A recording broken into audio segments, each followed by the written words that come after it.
আসসালামু আলাইকুম viewers, welcome to my channel. Bangabandhu Sheikh Mujib কুইজের আজকে 6 জানুয়ারির উত্তর আমরা দেখব। তার আগে আপনি যদি আমার এই চ্যানেলের নতুন দর্শক হয়ে থাকেন, তাহলে আমার চ্যানেলটি সাবস্ক্রাইব করে রাখতে পারেন। আমি প্রতিদিন এই কুইজের সঠিক উত্তর পাবলিশ করে থাকি। এছাড়াও আরও বিভিন্ন ইউজফুল এবং ইনফরমেটিভ ভিডিও পাবলিশ করি। আমার চ্যানেলটি সাবস্ক্রাইব করে রাখলে সবার আগে সেই ভিডিওগুলো আপনার কাছে পৌঁছে যাবে। তাহলে চলুন ভিডিওটি আমরা শুরু করি। 6 জানুয়ারি 2021 এর প্রশ্ন আমরা দেখব।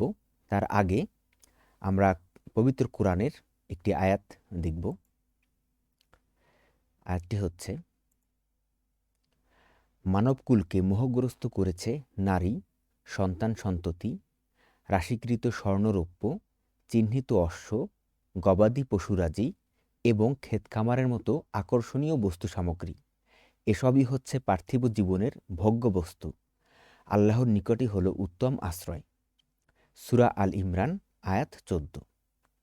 আমরা পৃথিবীর সমস্ত প্রকার মোহ থেকে মুক্ত থাকব। মহান রব্বুল আলামিন আমাদের সেই তৌফিক দান করুন। তো চলুন আমরা কুইজে চলে যাই।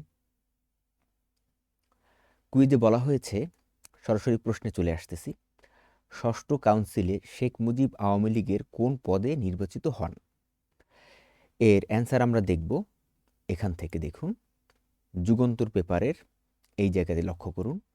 1966 সালের ষষ্ঠ জাতীয় কাউন্সিলটি ছিল আওয়ামী লীগের জন্য ঐতিহাসিক একটি কাউন্সিল। এই কাউন্সিলে বঙ্গবন্ধুর 6 দফা দলীয় ফোরামে পাশ হয়। 18 থেকে 20 মার্চ হোটেল ইডেনে অনুষ্ঠিত এই কাউন্সিলের মাধ্যমে দলের সভাপতি নির্বাচিত হন শেখ মুজিবুর রহমান। তাহলে বুঝতেই পেরেছেন যে আমাদের উত্তর হবে সভাপতি। ভিডিওটি ভালো লাগলে অবশ্যই লাইক করবেন এবং আমার চ্যানেলটি সাবস্ক্রাইব করে আমার চ্যানেলের সাথেই থাকবেন। আগামী ভিডিও দেখার আমন্ত্রণ জানিয়ে আজকের ভিডিও এখানেই শেষ করছি। আল্লাহ হাফেজ।